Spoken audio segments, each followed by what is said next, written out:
अपन ने एक्सरसाइज 10.2 के लिए क्वेश्चन नंबर कहाँ तक कर दिया, 10 तक, ठीक है ना।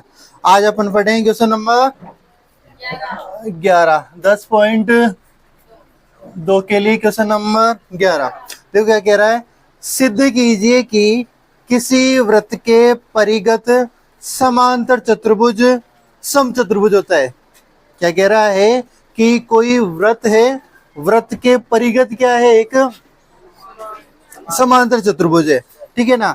अब वो समांतर चतुर्भुज क्या होता है, समचतुर्भुज। मतलब अपन को जो दिया हुआ है ना, उसमें तो ये है कि जो वृत्त है, वृत्त के जो परिगत चतुर्भुज है वो कैसा चतुर्भुज है, समांतर है। कैसा है, समांतर।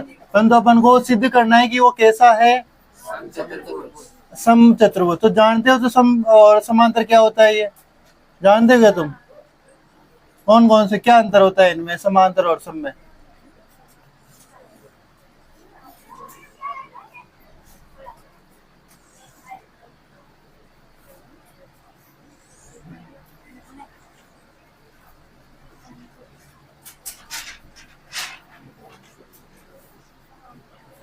ठीक है ना, ये वृत्त है, इस वृत्त के परिगत क्या है, एक समांतर चतुर्भुज। ठीक है, समांतर चतुर्भुज का नाम दे रहा हूं मैं, क्या, ए बी सी और ये डी। इस वृत्त ओ केंद्र वाले वृत्त के परिगत एक समांतर चतुर्भुज ए बी सी डी। समांतर का मतलब होता है कि ये वाली भुजा इस भुजा की क्या है, समांतर। साथ के साथ ये भुजा इस भुजा की क्या है, बराबर। तथा इसके साथ ये वाली जो भुजा है ये इस भुजा की क्या है, समांतर। तथा ये वाली भुजा इस भुजा की क्या है, बराबर। समांतर चतुर्भुज अगर मैं तुम्हें यहाँ चित्र में बताऊं तो ऐसा होता है कि जिसकी सम्मुख भुजा है, सम्मुख भुजाओं का जोड़ा समांतर तो होता ही है, तथा साथ साथ वो सम्मुख भुजाओं के जोड़े क्या होते हैं, बराबर। यानी इस भुजा के बराबर ये वाली भुजा और इस वाली भुजा के बराबर ये वाली भुजा, ऐसा समांतर चतुर्भुज होता है। तो अपन को ऐसा क्या, इसको कन्वर्ट कैसा करना है कि ये कैसा हो, समचतुर्भुज। अब समचतुर्भुज में अंतर क्या होता है कि इसमें सम्मुख भुजाओं का जोड़ा समांतर तो होता ही है, परंतु इसमें चारों भुजाएं आपस में क्या होती है, बराबर। इसमें तो सम्मुख बराबर थी, जैसे कि आयत में होता है ना, आयत में सम्मुख भुजाएं क्या होती है, बराबर होती है। तो बाकी वर्ग में क्या होता है, चारों भुजाएं बराबर। तो ऐसा ही है, समांतर में तो सम्मुख भुजाएं बराबर होगी, बाकी जो समचतुर्भुज है उसमें क्या होगी, चारों भुजाएं बराबर। ये अपन को सिद्ध करना है कि ये समांतर है, और इसको क्या सिद्ध करना है, समचतुर्भुज। ठीक है, कैसे करोगे, मैं इनके स्पर्श बिंदु के नाम दे दूं, पी क्यू आर और ये एस, ये स्पर्श बिंदु है ना। चलो इधर सुनो, क्या लिखेंगे, दिया है, दिया है ओ केंद्र वाले वृत्त के परिगत ए बी सी डी एक समांतर क्या है, चतुर्भुज है। आ जाएगी बात समझ में। फिर यहां क्या लिखते हैं, सिद्ध करना।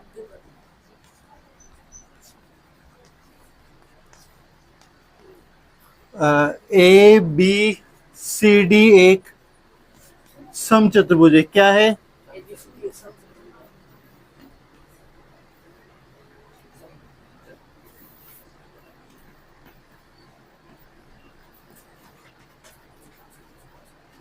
चतुर्भुज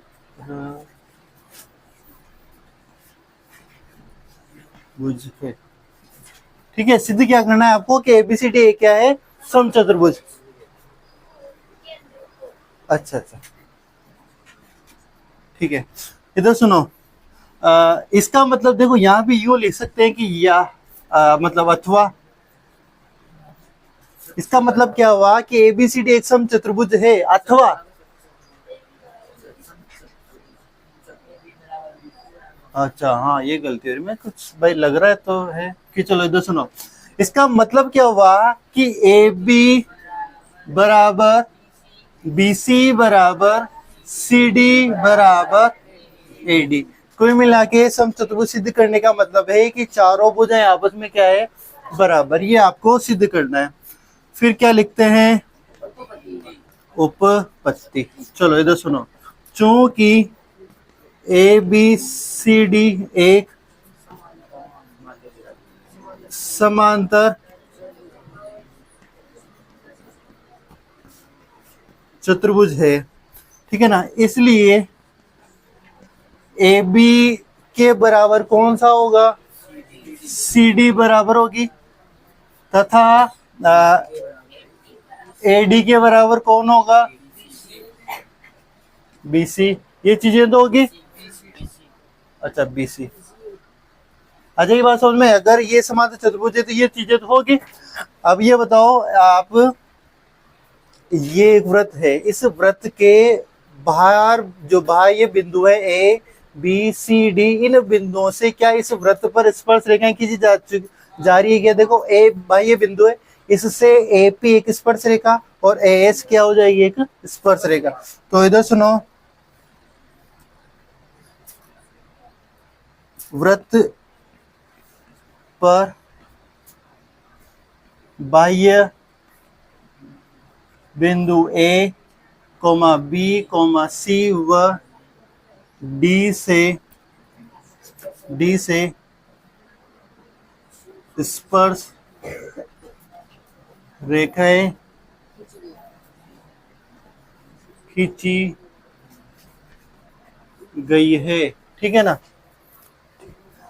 फिर अपन लिख सकते हैं कौन सी प्रमेय, वृत्त पर बाह्य बिंदु से खींची गई स्पर्श रेखाओं की लंबाई क्या होती है रे, बराबर होती है। आ जाइए बात समझ में।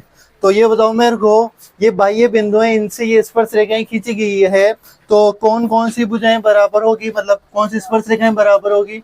एपी के बराबर कौन होगा, इस एपी के बराबर कौन होगा टुकड़ा, ए एस, ठीक है। ये बताओ मेरे को, बीपी के बराबर कौन होगा, ये बीपी के बराबर कौन होगा, बी क्यू, ठीक है। अब सी, पहले एक मिनट, सी आर के बराबर कौन होगा, सी क्यू, ठीक है। फिर ये बताओ डी आर के बराबर कौन होगा, डी एस।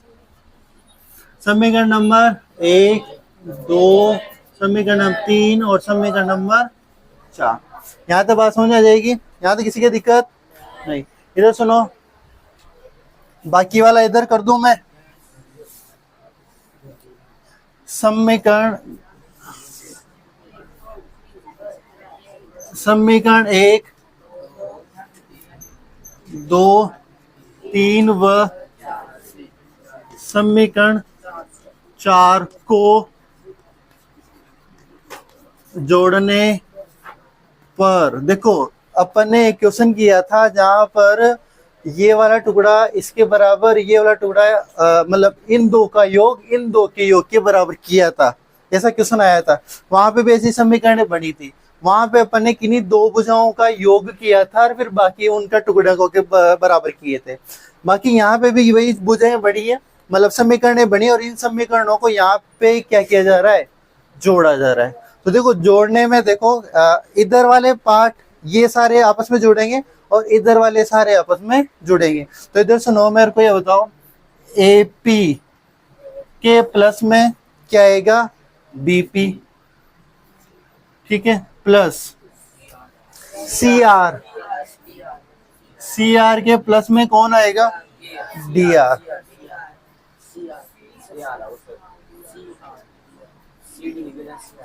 सी आर, ठीक है ना। सी आर के प्लस में कौन आएगा, डी आर। देखो मैंने क्या किया है, 1, 2, 3 समीकरणों को जोड़ा, तो इधर वाले पार्ट जुड़ेंगे और समीकरण के दूसरे पक्ष में ये वाले पार्ट जुड़ेंगे। तो इधर क्या आएगा, ए एस प्लस के B Q plus C Q plus D S. आ जाएगी बात समझ में। अब आपको क्या करना है कि देखो लिखते वक्त इनमें गड़बड़ हो सकती है कि इधर वाला पार्ट इधर लिख जाता तो फिर गलती हो सकती है। तो जब भी आप इन समीकरणों को लिखो ना तो लिखते वक्त ध्यान रखना ए पी बराबर, देखो कहीं से भी स्टार्ट करो, ए पी बराबर क्या लिखा आपने ए एस, तो फिर ये वाला पार्ट लिखोगे ना तो फिर इसमें इसके साथ लिखा था तो इसके पास वाले पार्ट को इधर की तरफ लिखना। ठीक है, यही लिखा था मैंने, देखो बीपी को बीपी इधर लिखा क्योंकि बी क्यू को इधर नहीं लिख सकता, फिर लिखते वक्त फिर गड़बड़ होगा। ठीक है ना। फिर ऊपर जब लिखने लगा तो फिर मैंने देखो इसके सामने की बजाय क्या है ये वाली, तो फिर मैंने सी आर को कहाँ लिखा इधर, तो फिर सी आर को लिखा तो उसी के पास में क्या कौन सा लिखा डी आर, फिर बाकी पार्ट उधर चले जाएंगे। ठीक है, अब इधर सुनो, इनको जोड़ो, एपी और बीपी, एपी और बीपी जोड़ने पे क्या आ रहा है ए बी आ रहा है। ठीक है, और सी आर और डी आर, सी आर और डी आर को जोड़ने पे क्या आ रहा है सी डी।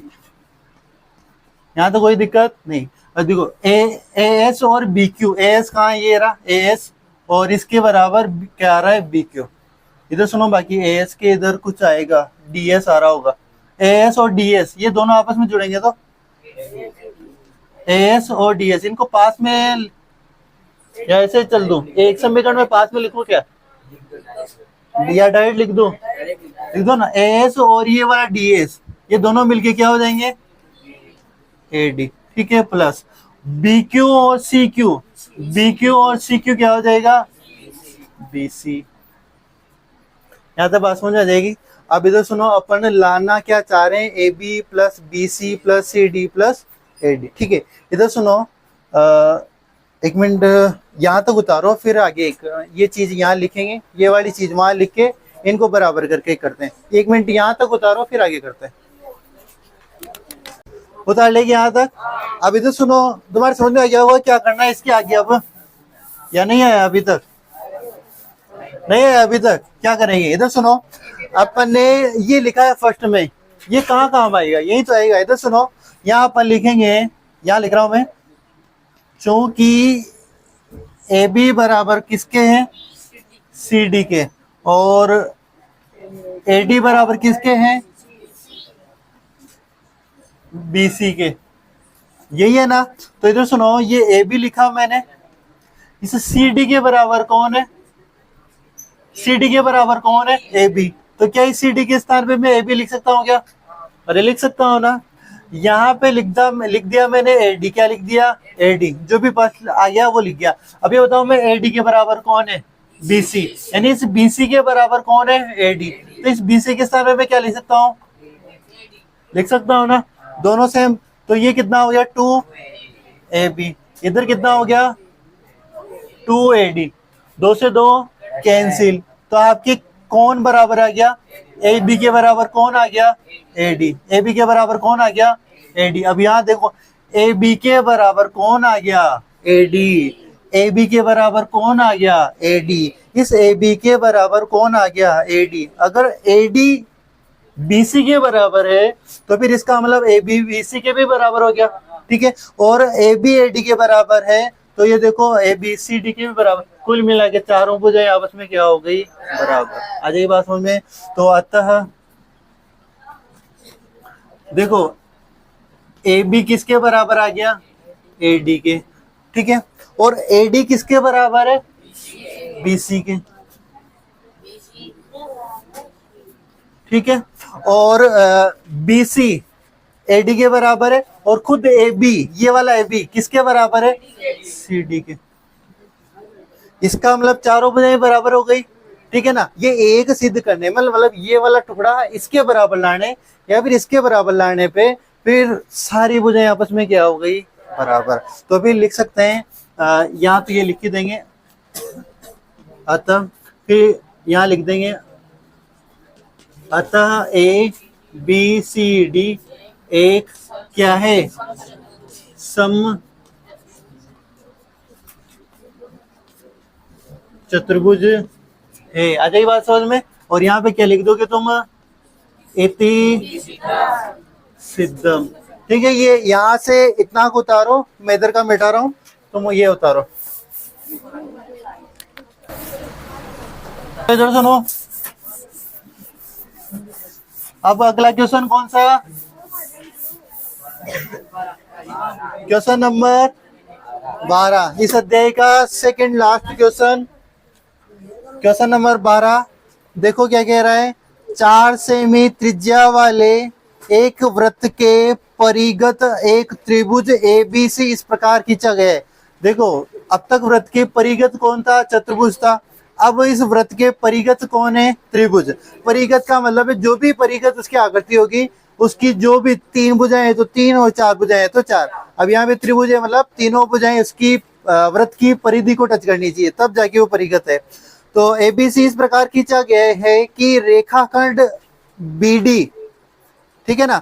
आप वैसे आकृति देखो 10.14 पास में आकृति उसमें देख सकते हो, रेखाखंड बीडी और डीसी देख पा रहे हो आप, डीसी जिनमें स्पर्श बिंदु डी द्वारा बीसी विभाजित है। बीसी यानी कौन सी, उस त्रिभुज की एक भुजा बीसी विभाजित है, की लंबाइयां क्रमशः 8 सेमी, 8 किसकी हो जाएगी, बीडी की, और 6 सेमी यानी 6 सेमी किसकी हो जाएगी, डीसी की। देखिए आकृति 10.14 में आकृति में देख लो, भुजाएं ए बी और ए सी ज्ञात करो। यानी आपको ए बी और ए सी जो 2 भुजाएं बची हुई है उनको क्या करना है, ज्ञात करना है।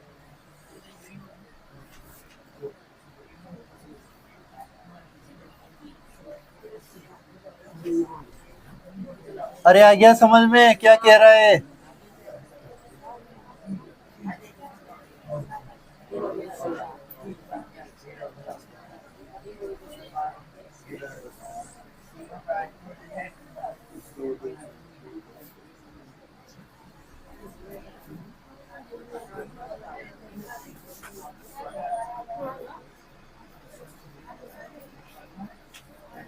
ठीक है ना, ये चित्र उसमें तुम बढ़ा लेना, तुम बनाओ सही बन जाएगा। तो सुनो यहाँ पे क्या है बी, यहाँ पे क्या है सी, और यहाँ पे क्या है ए। यहाँ पे आपको बिंदु दे रखा है कौन सा, डी, ठीक है ना, कौन सा बिंदु डी। और यहाँ पे ओ केंद्र वाला वृत्त है, यहाँ पे इसको मिला रखा है। और हाँ उसने कहा है फर्स्ट में 4 सेमी त्रिज्या, यानी ये जो मान है ये कितना सेमी है, 4 सेमी, ठीक है। और आपको एक और मान दे रखा है, ये यहाँ से यहाँ तक ये कितनी सेमी है, 6 सेमी, और ये कितनी सेमी है, 8 सेमी, ठीक है। अब आपको क्या याद करना है, इस त्रिभुज की भुजाएं ए बी और आपको बीसी भुजा क्या करनी है, ज्ञात करनी, ठीक है। इधर सुनो, अगर देखो ये स्पर्श बिंदु यहाँ पे डी है ना, तो एक और स्पर्श बिंदु देखो मैं यहाँ त्रिज्या खींच दूं तो ये भी स्पर्श बिंदु होगा इस बिंदु पे। तो ये एक तो यहाँ पे खींच दो और एक कहाँ पे खींचू, ये लो, ये एक त्रिज्या एक और बना दी। तो ये डी हो गया, इसको मैं लिख देता हूँ ई और इसको लिख देता हूँ एफ, ठीक है। ये 4 सेमी है तो ये भी कितनी सेमी, 4 सेमी, ये भी कितना सेमी, 4 सेमी। आ जाएगी बात समझ में। अब मेरे को ये बताओ, ये वृत्त है, इस वृत्त में ये बाह्य बिंदु, इस बाह्य बिंदु से क्या ये बीई और बी डी स्पर्श रेखा है क्या, है ना स्पर्श रेखा। तो आपने प्रमेय 10.2 पढ़ी है। प्रमेय 10.2 के आधार पर बाह्य बिंदु से स्पर्श रेखा खींचे तो स्पर्श रेखाओं की लंबाई बराबर होती है। दैट मीन्स अगर ये यहाँ से यहाँ तक 8 है तो यहाँ से यहाँ तक कितनी हो गई, हो जाएगी। अरे किसी का प्रॉब्लम है क्या, नहीं। यानी बी से ई तक का मामला कितना हो गया, 8। अब ये बताओ क्या ये सी भी बाह्य बिंदु है, इस सी से बी डी और सी एफ क्या स्पर्श रेखा है भाई। ये वाली भुजा और ये वाली भुजा भी क्या हो जाएगी, मतलब सी से डी तक का मान कितना, 6। तो सी से एफ तक का मान भी कितना हो जाएगा, 6 सेमी। क्यों होगा, बाह्य बिंदु से स्पर्श रेखाएं खींची गई और स्पर्श रेखाओं की लंबाई क्या होती है, बराबर। यहाँ तक बात समझ में आ गई ना। और ये 4 सेमी क्या है, वृत्त की त्रिज्या, ठीक है। ये तो त्रिभुज जो अपन को दिया हुआ पार्ट है, ठीक है ना। अब इधर सुनो, दिया है क्या लिख सकते हैं अपन, दिया है ओ केंद्र वाले, ओ नहीं लिख रखा, ये लो लिख दिया, ओ केंद्र वाले वृत्त में ए बी सी एक परिगत त्रिभुज है। क्या है? परिगत त्रिभुज है जिसमें जिसमें बीसी बराबर बीडी प्लस सीडी है, जहां बीडी बराबर कितना सेमी? 8 सेमी व कहाँ पे? अच्छा, हाँ हाँ हाँ, बीडी बराबर 8 सेमी व सीडी बराबर 6 सेमी है। दिया हुआ सारा पार्टी लिख दिया, तथा एक चीज नहीं लिखी अपन ने, वो लिख देते हैं, यहाँ लिख देते हैं, वृत्त की त्रिज्या 4 सेमी है। सारी बातें लिख चुकी है। अब इधर सुनो, अपन को इसमें क्या करना है? ज्ञात करना है। ज्ञात क्या करना है? त्रिभुज की भुजा ए बी व कौन सी? एसी की लंबाई आपको क्या करनी है? ज्ञात करनी है। सीधा क्या लिखेंगे? हल। इधर सुनो, हल अपन वही बात लिखेंगे। इधर सुनो, क्या? वृत्त के परिगत बने त्रिभुज में, या नहीं ऐसे मत लिखो, वृत्त में बिंदु सी, ये लिख लो, ए कोमा बी व सी बाह्य बिंदु हैं। कौन से बिंदु हैं ये? बाह्य बिंदु हैं, तथा वृत्त के स्पर्श बिंदु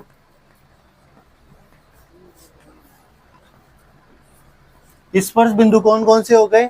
डी ई एफ। स्पर्श बिंदु डी ई व एफ है। आ जाएगी बात समझ में? अपन एक वो जो प्रमेय है, चूंकि वृत्त के बाह्य बिंदु से वृत्त पर खींची गई स्पर्श रेखाओं की लंबाई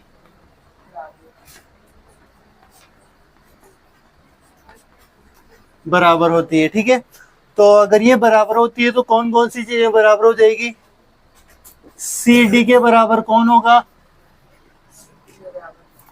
सी एफ। क्या कौन बराबर होगा? C F. और कितना सेमी? 6 सेमी। आ जाएगी बात समझ में? ये बताओ, बी डी के बराबर कौन होगा? बीई। कौन होगा? बीई। कितना सेमी? 8 सेमी। ठीक है, क्या ये बताओ, ए एफ के बराबर कौन होगा? A E. Very good. कौन होगा? A E. ए एफ के बराबर कौन होगा? ए ई। तो मैं क्या इसको एक्स नहीं मान सकता क्या? तो ये कितना सेमी हो गया? X semi.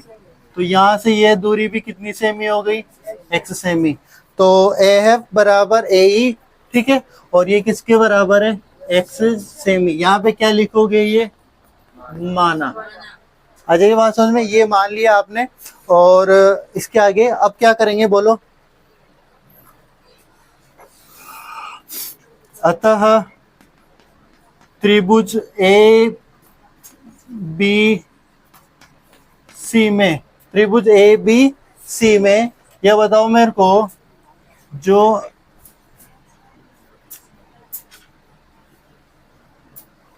ये लिख लो, कौन सी भी ए बी बराबर, ए बी बराबर क्या होगी टोटल 8 प्लस का x, सेम यही होगी।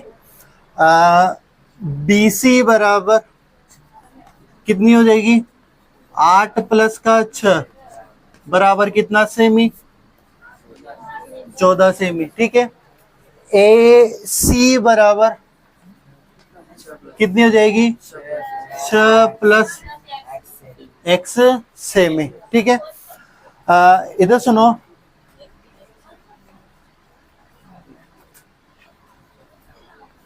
आपने कक्षा 9 में एक हीरोन का सूत्र पढ़ा था क्या? कौन सा अध्याय था? अध्याय नंबर 10, हीरोन का सूत्र पढ़ा था। उस हीरोन के सूत्र में आपने देखा था कि जो कैपिटल ए है उसके सामने की भुजा को स्मॉल ए बोलते थे, और कैपिटल सी ए इसके सामने की भुजा को स्मॉल सी, और कैपिटल बी ए इसके सामने की भुजा को स्मॉल बी, ठीक है, यही बोलते थे। तो यहाँ पर मेरे को बताओ ये जो BC है इसको क्या आ रहा है, BC को यहाँ पे मैं क्या लिख सकता हूँ, इसको A लिख सकता हूँ, और जो AC आ रहा है उसको क्या लिख सकता हूँ B, इसको क्या लिख सकता हूँ मैं B लिख सकता हूँ। और ये बताओ AB को क्या आ रहा है C, तो इसको क्या लिखा मैंने C, तो यानी ये वाली भुजा A B और C हो गई। तो एक मिनट यहाँ तक उतारो, अब आगे अपन क्या करेंगे मैं तुम्हें बताऊं। हीरोन के सूत्र से इस पूरे त्रिभुज का क्या निकालेंगे, क्षेत्रफल, क्या निकालेंगे क्षेत्रफल, फिर आगे करेंगे। थोड़ा लंबा होगा ये सवाल, तुम देखे जाओ अभी, बाकी यहाँ तक उतारो, हीरोन के सूत्र से क्षेत्रफल निकालेंगे। लेकिन यहाँ तक देखो, इधर मैंने A B C वो कुछ लिखवाया था, उनको मत लिखना, उनको इधर सेपरेट लिख लेते हैं। उतार ही लिया इधर वाला, इधर सुनो, आगे करते हैं।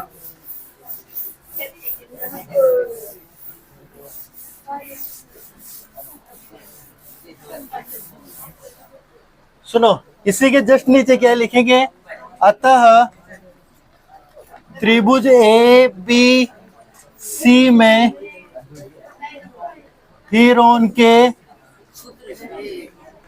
सूत्र से, ठीक है, हीरोन के सूत्र से A बराबर, मैं सीधा स्मॉल ए लिख रहा हूं, तो A बराबर क्या हो जाएगा, देखो ये कैपिटल है, इसके सामने की भुजा होती है स्मॉल ए, तो A बराबर कितना हो गया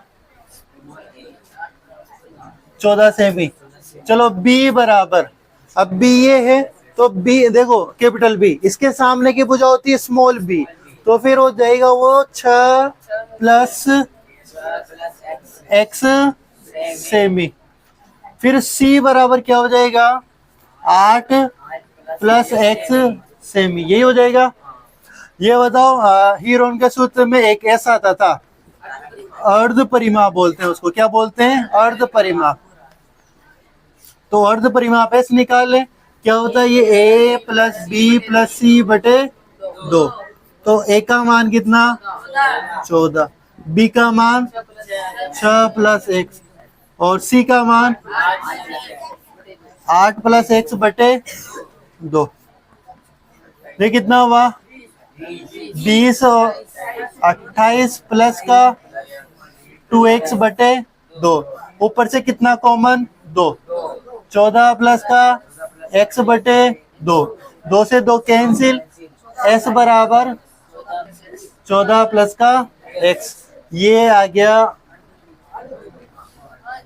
अर्ध परिमाप, ठीक है, अर्ध परिमाप।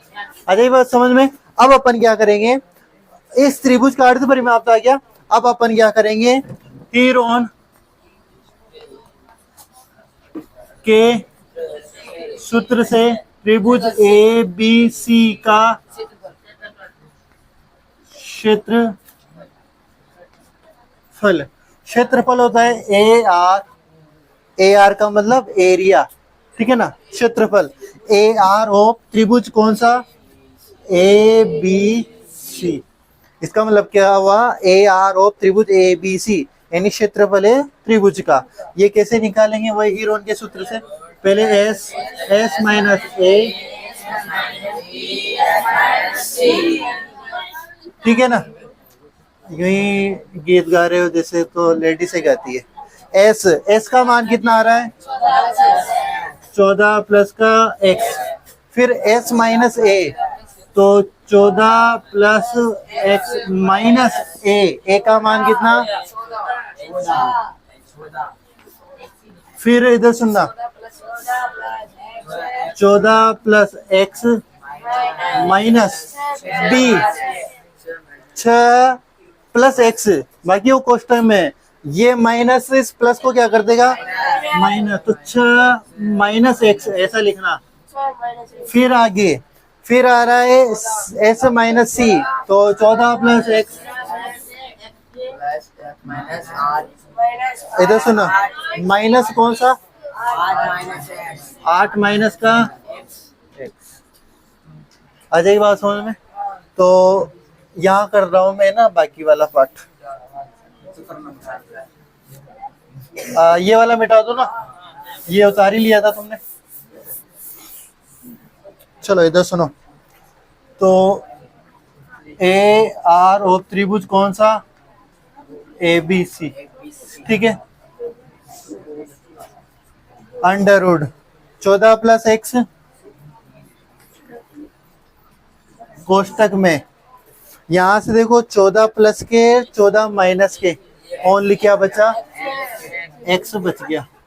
फिर इधर सुनना, 14 में से 6 गए तो 8, और ये x प्लस का x माइनस का, ये तो कैंसिल, तो 14 और 8 बच गए, ठीक है। 14 में से 8 गए तो 6, और x कैंसिल हो ही जाएगा, ठीक है। तो टोटल आपके क्या बचा? यहाँ से 14 प्लस का x, और ये कितना हुआ?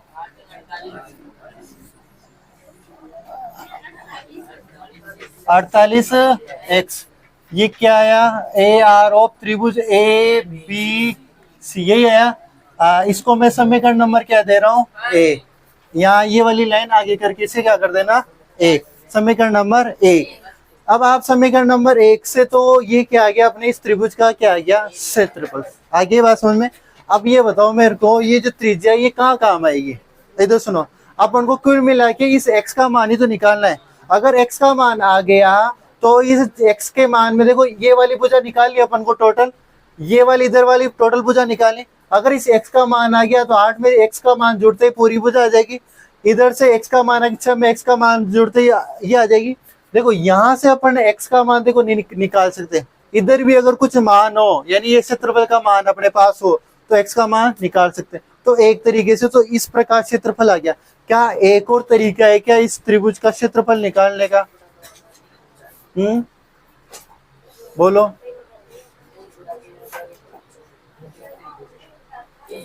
1/2 आधार इंटू ऊंचाई। 1 मिनट ऐसा करो तुम, अभी और आगे होगा, यहाँ तक उतारो फिर आगे करते हैं। अब क्या होगा इधर सुनना, थोड़ी एक लंबी लाइन लिखनी पड़ेगी जिसमें 3 त्रिभुज बनेंगे, जिनमें ये वाली लेंथ रहेगी, आधार का क्षेत्रफल, मतलब वो चीजें होगी। तो यहाँ तक उतारो फिर आगे करते हैं ना। उतार लिया ना? अब इधर सुनो, देखो एक तरीके से तो इस प्रकार क्षेत्रफल आ गया। अब एक और तरीका लगाएंगे, इसी का क्षेत्रफल निकालेंगे। तो फिर क्या होगा कि उस तरीके से जो क्षेत्रफल निकालेंगे, मतलब लंब 1/2 आधार इंटू ऊंचाई, आपने समकोण त्रिभुज का क्षेत्रफल का सूत्र सुना होगा, तो उस वाले से निकालेंगे। दोनों समीकरणों को क्या करेंगे? बराबर। पर यहाँ पे देखो, पहले वो वाले त्रिभुज तो लाए पिक्चर में, क्योंकि अभी है ही नहीं वो त्रिभुज। आपको कहीं भी त्रिभुज नजर आ रहे क्या? नहीं आ रहे। पर 1 मिनट पहले यहाँ लिखेंगे अपन, चूंकि प्रमेय कौन सी? प्रमेय नंबर फर्स्ट, वृत्त की स्पर्श रेखा पर त्रिज्या लंब होती है। आ जाएगी बात समझ में? वृत्त की स्पर्श रेखा पर क्या होती है? त्रिज्या लंब होती है। तो ये बताओ, ओ डी लंब किस पे? देखो ओडी लंब किस पे हो जाएगी? बीसी पर। आ जाएगी बात समझ में? इसी प्रकार ओ ई लंब किस पे होगी? ए बी पर। आ जाएगी बात समझ में? इसी प्रकार ओ एफ लंब किस पे होगा? किस पे होगा? ए सी पर। आ जाएगी बात समझ में? अब इधर सुनो, ये कौन कौन से, देखो मैंने पहले नहीं बनाए त्रिभुज, अतः यह भी यूं लिख लो। अब त्रिभुज कौन कौन से, अब देखो मैं नाम लिख रहा हूं और वो पिक्चर में भी आ रहे हैं। त्रिभुज ए ओ बी, देखो ए ओ बी त्रिभुज कहां बनेगा? मैं स्ट्रेट लाइन की देता हूं। ए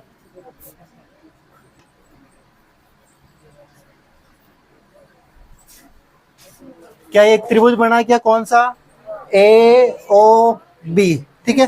वह त्रिभुज, सुनना, ए ओ सी,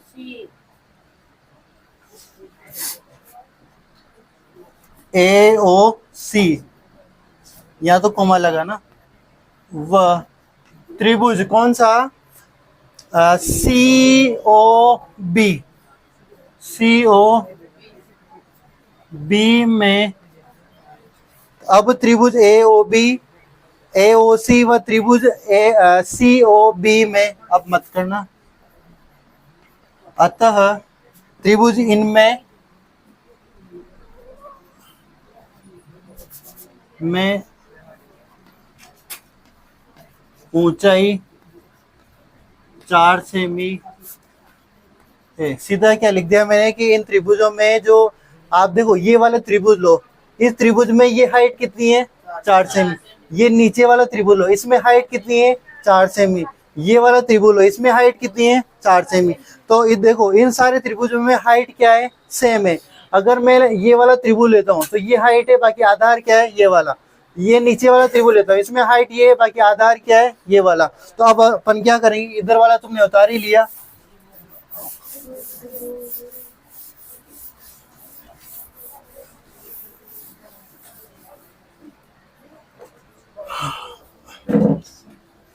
एरिया ऑफ त्रिभुज ए बी सी, मतलब मैं वापस इस पूरे त्रिभुज का क्षेत्रफल निकालूं तो ये कैसे आएगा? एरिया ऑफ त्रिभुज कौन सा?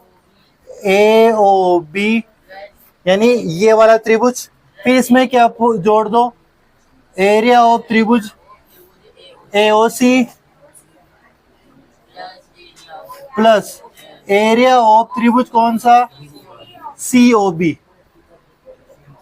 यानी इन तीनों छोटे छोटे त्रिभुजों का अगर क्षेत्रफल जोड़ दें तो इस बड़े वाले त्रिभुज का क्षेत्रफल आ जाएगा। ठीक है, अब ये बताओ इस त्रिभुज का क्षेत्रफल क्या होगा? 1/2 आधार इंटू ऊंचाई प्लस 1/2 आधार इंटू ऊंचाई प्लस 1/2 आधार इंटू ऊंचाई, यही होगा 1/2। इस ए ओ बी के लिए, ए ओ बी कहाँ है? ए ओ बी, इसके लिए आधार कितना है? 8 प्लस का x, 8 प्लस x, ठीक है। फिर इंटू ऊंचाई, ऊंचाई क्या है? वही 4 सेमी होगी ऊंचाई तो हर वक्त, प्लस 1/2। इस 1/2 किसके लिए? ए ओ सी। ए ओ सी कहाँ रहा? ए ओ सी, इसके लिए आधार कितना है? 6 प्लस का x, इसके लिए हाइट कितनी होगी? 4 सेमी, 1/2, ठीक है। वही इसके सी ओ बी नीचे वाला, इसके लिए आधा ऊंचाई कितनी? 14, और आधार 14 और ऊंचाई कितनी? आ जाइए बात समझ में।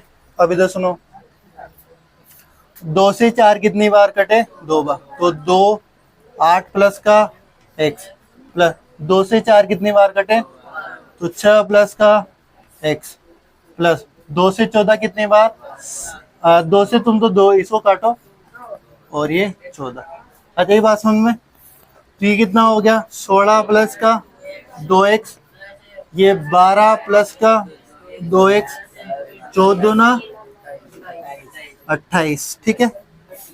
ये कितना हुआ 12, 28 और 12 कितने हुआ 40, 40 और 16 कितने हुए 56, ये कितने हुए 4x, समीकरण नंबर 2, ठीक है। ये समीकरण नंबर 2 है। ये है क्या वास्तव में एरिया ऑफ त्रिभुज ए बी सी, यानी ये भी इस त्रिभुज का क्षेत्रफल है और समीकरण 1 जो है वो भी इस त्रिभुज का क्षेत्रफल है। दोनों त्रिभुज के क्षेत्रफल है तो इनको बराबर कर सकते हैं। तो समीकरण नंबर 1 व समीकरण नंबर 2 से, तो इधर सुनो 56 प्लस का 4x किसके बराबर हो जाएगा अंडर रूट 14 प्लस x और ये कितने 48x। दोनों पक्षों का वर्ग करने से पहले मैं क्या कर रहा हूं, यहाँ पे कुछ कॉमन आ रहा है। क्या कॉमन आ रहा है 4, तो 4 को कॉमन लो, कितना आया 14 प्लस का x और इधर अंडर रूट में क्या है 14 प्लस x कितने 48x। दोनों पक्षों का क्या करने पर वर्ग करने पर, अजी बात समझ में, दोनों पक्षों का वर्ग करोगे तो 4 ये 14 प्लस x इसका क्या हो गया वर्ग। बाकी इधर क्या होगा अंडर रूट हट जाएगा, तो अंडर रूट हट के क्या हो जाएगा 14 प्लस का x और 48x, यही होगा। अब ये बताओ ये पूरा पार्ट 2 बार है, मतलब 2 बार गुणा हो रहा है, तो 4 का वर्ग तो कितना हो गया 16, बाकी 14 प्लस का x और 14 प्लस का x, 2 बार खोल दो इस चीज को। 4 का देखो सीधा वर्ग कर दिया, 14 प्लस का x, 14 प्लस का x 2 बार खोल दिया। इधर आपके क्या बचा हुआ है और 48x, 14 plus x, 14 plus x ये कट जाएंगे, इधर वाला ये इससे कट जाएगा। आपके बच क्या रहा है इधर 16, 14 प्लस x और इधर 48। ये यहाँ तक ये वाला तुमने उतार लिया था शायद, है ना, ये वाला उतारना था, तो मैं इतना सा ये मिटा रहा हूँ बस। सुनो इधर आपके बचा हुआ है 16x और इधर क्या बचा हुआ है आपके ओनली 48। तो ये 14 प्लस का x को मैं जैसा का जैसा 48/16 इधर अपॉन में आएंगे तो कितना x बचेगा 3x। 14 प्लस का x क्या करो x को उधर भेज दो तो 3x, ये x इधर आएगा तो माइनस 2x बराबर के 14। तो x का मान कितना आ गया 14/2। माया नहीं क्या यहाँ सीधा लिख दो ना, इतना तो कर ही लोगे तुम, तो x का मान कितना आएगा 7 यहाँ से उतारो, ये उतारो फिर ये, ठीक है ठीक है ना। इस लाइन के नीचे से उतारना है, ये उतारना है, फिर यहाँ तक आना है, फिर मैं लाइन लिखवाऊंगा आगे थोड़ा सा और होगा जिसको करते यहाँ था। देखो इसके नीचे कुछ नहीं करना, बस अभी x का मान आ गया तो बस भुजाएं लिख दिए, 2 भुजाएं अपन को ज्ञात करनी है, जो साथ के साथ ही कर लो तुम इस चीज को ना। सुनो अतः भुजा कौन सी ए बी, ये क्या थी x प्लस के 8 थी ना, तो x का मान 7 और 8 का ये 8 कितना आया ये 15 सेमी। भुजा कौन सी ऐसी, ये हो जाएगी x प्लस कितनी थी 6, x का मान 7 और ये 6 कितने सेमी आई 13 सेमी, ठीक है। ये 2 लाइनें उतारो, मैं इधर का बैठा रहा हूँ, फिर अगला सवाल करते हैं। हाँ क्वेश्चन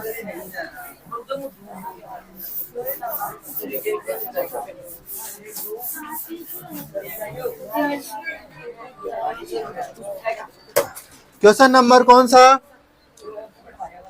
13, अध्याय 10.2, एक्सरसाइज 10.2 का लास्ट क्वेश्चन, इस अध्याय का लास्ट क्वेश्चन है 13। देखो पढ़ो क्या कह रहा है। सिद्ध कीजिए कि वृत्त के परिगत, फिर परिगत शब्द आ रहा है, परिगत बनी चतुर्भुज की सामने आमने सामने की भुजाएं केंद्र पर समपूरक कोण अंतरित करती है। देखो समपूरक कोण अंतरित करती है, इस समपूरक का मतलब मैंने कल भी बताया था, कितना डिग्री? 180 डिग्री। यानी ऐसे दो कोण, जिन दो कोणों का योग कितना डिग्री हो? 180, वो कौन से कोण कहलाते हैं? समपूरक। मतलब यहाँ पे भी दो कोणों की बात होगी, वो कौन से कोण? यानी चतुर्भुज की सम्मुख भुजाओं द्वारा केंद्र पर अंतरित कोण कैसा हो? समपूरक हो। इधर सुनो क्या कह रहा है। देखो एक वृत्त बनाया, ठीक है, इसके परिगत एक क्या है?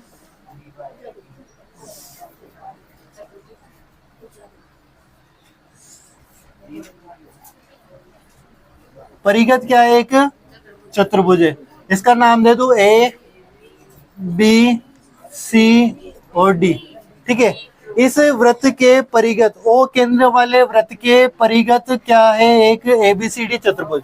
वो ये कह रहा है कि इस चतुर्भुज की सम्मुख भुजाओं, यानी ए बी के सम्मुख भुजा सी डी, इन सम्मुख भुजाओं द्वारा केंद्र पर अंतरित कोण, केंद्र पर अंतरित कोण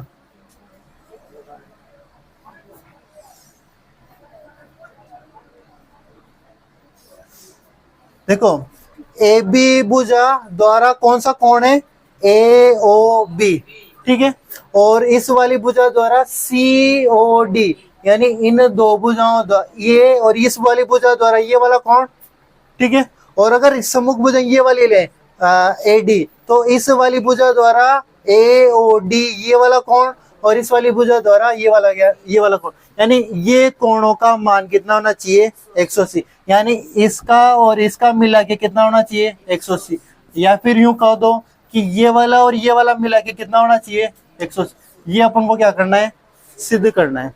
आ जाइए बात समझ में, कैसे करेंगे सिद्ध, बोलो। ये ओ केंद्र है ना, इधर सुनो, ठीक है ना। ये मैंने इस वृत्त की क्या की थी? त्रिज्या। ये फिर एक और क्या की थी? त्रिज्या।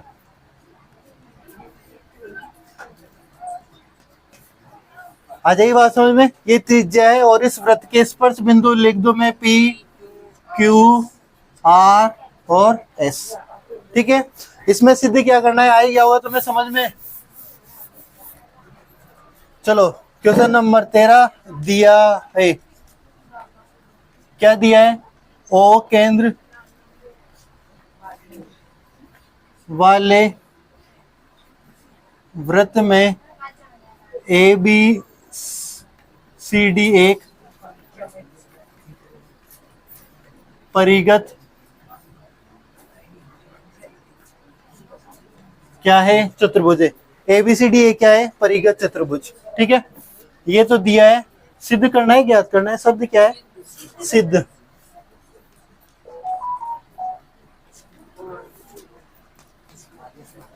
सिद्ध करना है। अब सिद्ध करने में क्या सिद्ध करना?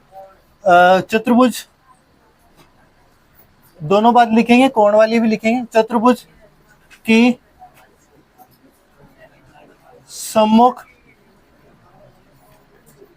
भुजाओं द्वारा केंद्र पर अंतरित कोण 180 डिग्री है। अर्थात क्या हुआ? कोण ए ओ डी बराबर प्लस कोण कौन सा? बी ओ सी बराबर कितना? ठीक है। या तो ये वाला कोण और ये वाला कोण मिला के कितना हो जाए? 180, या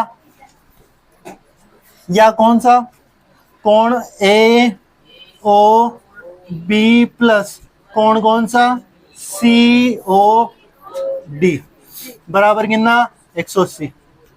ठीक है, अब इधर सुनो, अपने लिए ये सारे कोण काम आएंगे तो अपन क्या करें, इनको नाम दे दे 1 2 3 4 5 6 7 और 8। क्या किया कि देखो हर बार में नाम लिखने में दिक्कत होगी, सी ओ क्यू, इसके साथ में सीधा क्या कौन सा कोण बोल दूंगा मैं 3। जैसे ए को बोलना होगा तो देखो डी ओ आर बोलेंगे, इसके स्थान में सीधा क्या लिख दूंगा ए। ठीक है ना, इससे सवाल करने में आसानी होगी।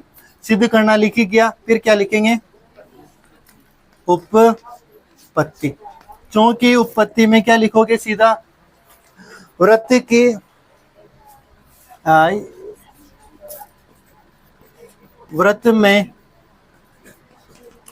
वृत्त में पी क्यू आर व एस कौन से बिंदु हैं, ये स्पर्श बिंदु हैं तथा बाह्य बिंदु ए बी सी व डी से वृत्त पर स्पर्श रेखाएं खींची गई है।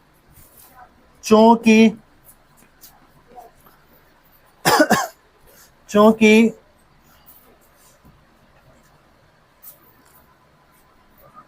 वृत्त में बाह्य, ये वाली मतली को पहले ये लिख लो,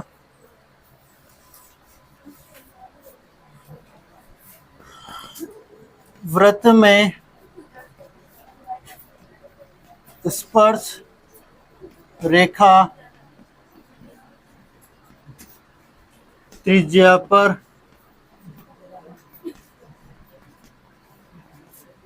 क्या होती है, लंब होती है।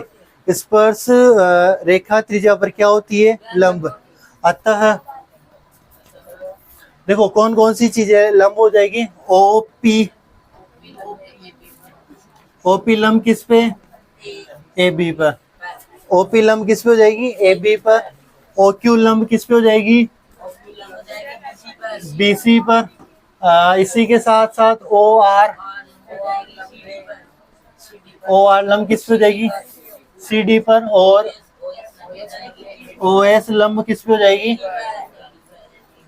ए डी पर। आ जाएगी बात समझ में, ये ओ एस लंब हो जाएगी, ये ओ एस है। ठीक है, इसी के साथ साथ ये बताओ मेरे को, ये वाले टुकड़े अपन को देखो, इसमें टारगेट क्या रहेगा, मेरा टारगेट रहेगा ये वाला त्रिभुज नजर आ रहा है आपको, देखना ओ आर सी, ये वाला त्रिभुज, इसके बराबर, इसके सर्वांग में कौन सा त्रिभुज सिद्ध करूंगा, ओ क्यू सी।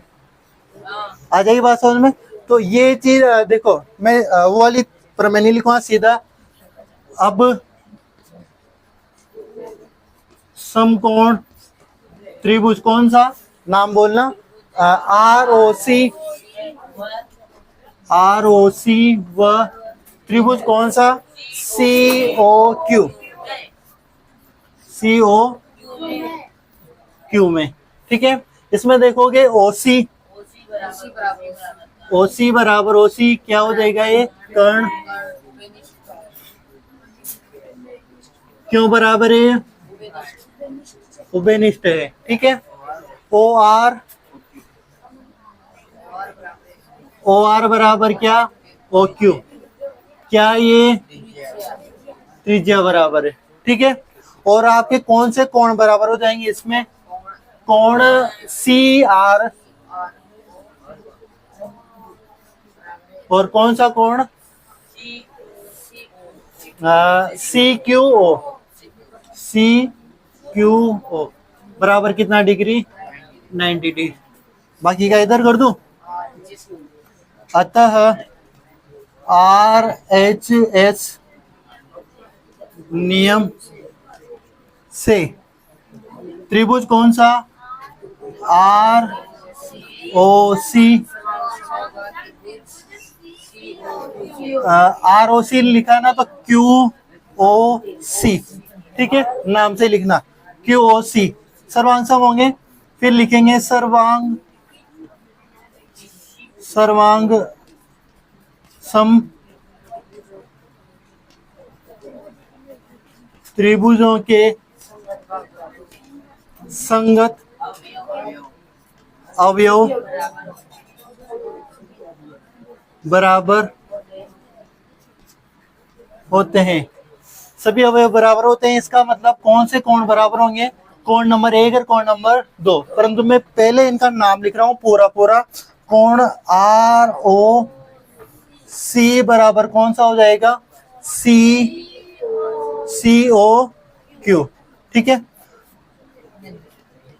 अतः कोण आर ओ सी कौन सा है? कोण नंबर 2।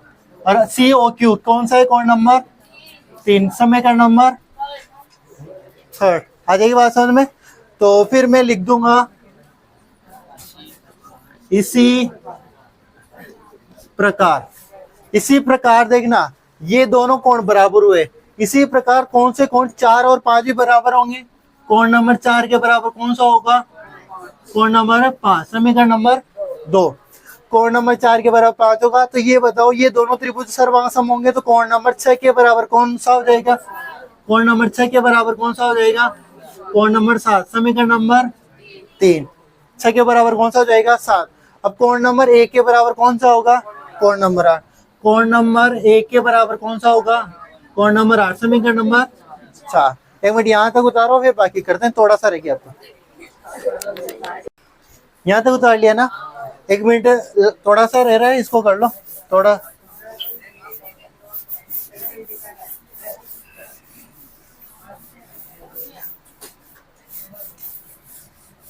सुनो इधर देखो, यहाँ तक तो ये हो ही गया। इन दो कोणों का योग, मतलब ये दोनों को आपस में, ये दोनों और ये दोनों आपस में बराबर है। तो लिखेंगे चूंकि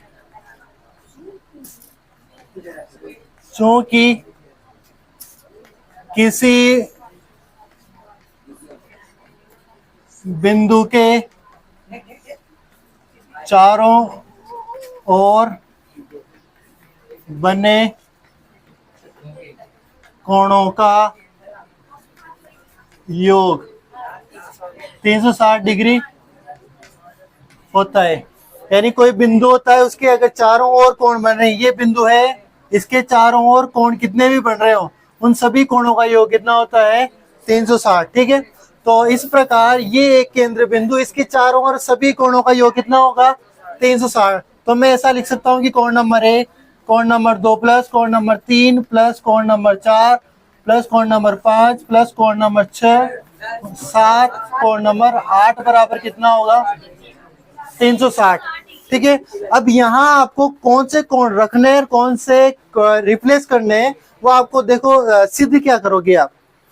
इन दो कोणों देखना कौन से, डी ओ ए इसका, और आपको बी ओ सी, इधर वाले दो कोण, इधर वाले दो कोण रखने हैं आपको। यानी इधर की तरफ अगर आप मैं नंबर बोलूं तो एक तो कोण नंबर 8 और कोण नंबर 7 रहना चाहिए। इस ओर से तो कौन से रहना चाहिए? 8 और 7। अगर इस ओर की बात करूं तो कौन से रहना चाहिए? 3 और 4, ये रहने चाहिए। यानी इस समीकरण में इन 4 कोणों के अलावा अन्य जो भी कोण है वो अपन को क्या करने हैं? रिप्लेस करने हैं। इधर सुनो, और कोई कहे कि सर मैं इधर वाले कोणों को बराबर नहीं करूंगा, मैं ऊपर वाले 2 नीचे वाले 2 को बराबर करूंगा, तो फिर आप 5 और 6 और 1 और 2 कोण को रख लो, बाकी को रिप्लेस कर दो। तो इधर सुनो, मैं 8 और 7 को रखूंगा, तो 1 और 2 चाहिए क्या? नहीं चाहिए। तो 1 के स्थान पे मैं कौन सा रख सकता हूँ? कहाँ पे आ रहा है? 1 के स्थान पे कौन सा रख सकता हूँ? 8 प्लस 2 भी चाहिए क्या मेरे को? 2 नहीं चाहिए, तो 2 के स्थान पे कौन सा रख सकता हूँ मैं? कोण नंबर 3। 3 तो रखना ही है, तो 3 को तो रहने दो। कोण नंबर 4 चाहिए क्या मेरे को? चाहिए, तो 4 को भी रहने दो। कोण नंबर 5 नहीं चाहिए, तो 5 के स्थान पे मैं क्या रख दूं? कोण नंबर 4। फिर क्या आया? कोण नंबर 6। 6 मेरे को रखना है क्या? नहीं रखना, तो 6 के स्थान पे मैं क्या रख सकता हूँ? कोण नंबर 7, और 7 पहले से है ही सही। कोण नंबर 8 मेरे को रखना है,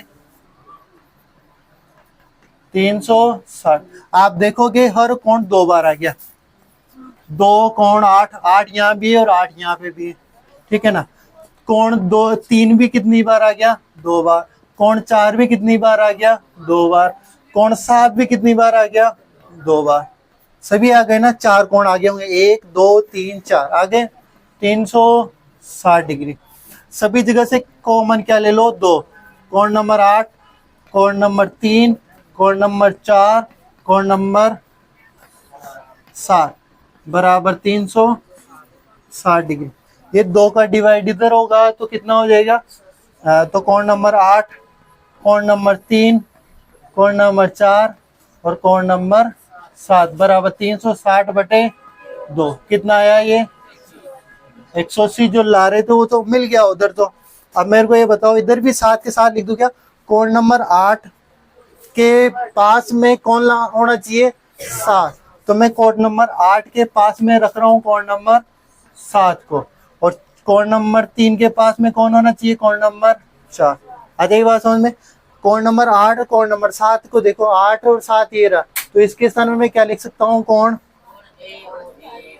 AOD। कोण नंबर 3 और 4 के स्थान में मैं क्या लिख सकता हूँ, COB। कोण नंबर COB किसके बराबर आ गया, 180। क्या यही सिद्ध कर रहे थे क्या पर,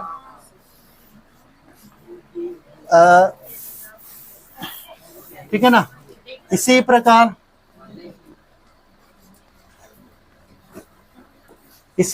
कोण देखो, ये तो AOD ये वाला था और ये वाला था। इसी प्रकार कौन से कोण हो सकते हैं बराबर, DOC प्लस DOC कौन सा, ऊपर वाला, तो नीचे कौन सा आ जाएगा, AOB बराबर 180। यहाँ पे क्या लिखोगे, इति सिद्धम, ठीक है। यहाँ तक उतारना। अब आपको क्या करना है, इसी के साथ ये अध्याय नंबर समाप्त। अब अगला अध्याय प्रारंभ करने के लिए मैंने आपको कल कुछ बोला था, आज फिर बोल रहा हूँ। इस वीडियो के कमेंट में अध्याय नंबर 6 और अध्याय नंबर 11 के लिए आपको कमेंट करने हैं। जिस अध्याय के कमेंट ज्यादा होंगे वही अध्याय अपन कल यानी सोमवार को प्रारंभ करते हैं। आज के लिए इतना ही काफी, कल मिलते हैं फिर, है ना।